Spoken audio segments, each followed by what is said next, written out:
Mrs. Gandhi, can you imagine any circumstances in which you might once again become Prime Minister of India?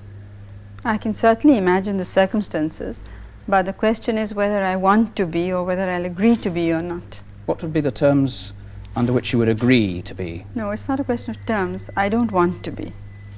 You often But talk... in politics, you can't make a very categorical answer. I didn't want to be in Parliament, and I told everybody I wouldn't stand. But here I am.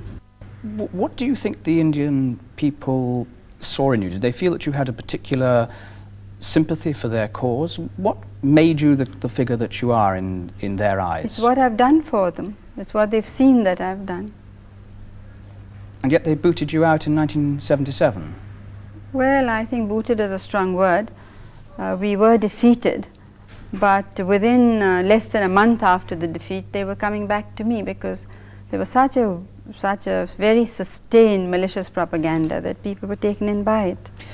When people like your own parliamentary spokesman describe you as the woman to whom the gods have entrusted the destiny of India, what's your reaction? Oh, I haven't even heard this phrase. I don't know who's used it. Do you regard that kind of phrase as a meaningless extravagance? Yes, and in India, most speeches are full of this thing. If you see the addresses that are presented to anybody, not me, anybody at all, you will be full of phrases like this. Do you ever feel that you have in any way abused the trust that the Indian people have put in you? Certainly not.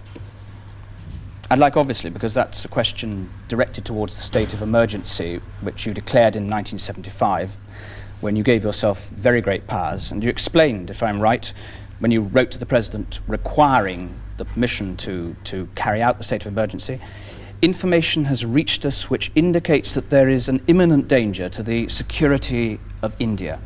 What was the precise nature of that danger? I'm afraid you can't say anything with great precision. But you talked to your people of a deep and widespread conspiracy of which you were sure they were aware. What conspiracy? Well, it's obvious, isn't it? Now the whole subcontinent has been destabilized. But this was an internal upheaval you were warning. No, it was both. It was supported from outside. But you required the special powers on the basis of internal upheaval. But no, the question was, had it been only internal with no foreign interference, one could have dealt with it in a much easier way. But you didn't even mention, with respect, well, you didn't mention foreign upheaval. No, why should one mention everything? No, one doesn't mention everything at any time. Why should one? Could I? But it's very obvious when people have followed the doings